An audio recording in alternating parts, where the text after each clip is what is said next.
పాపనాశన భవభయహరణ ఏ పేరున నిన్ను కొలుతుము మహదేవా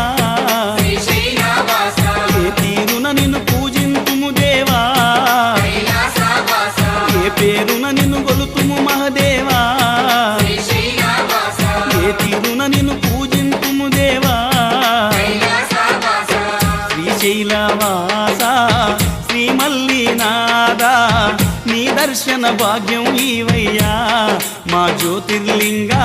ఈ జన్మకు మోక్షం ఈవయ్యా ఓం జై జగదీశ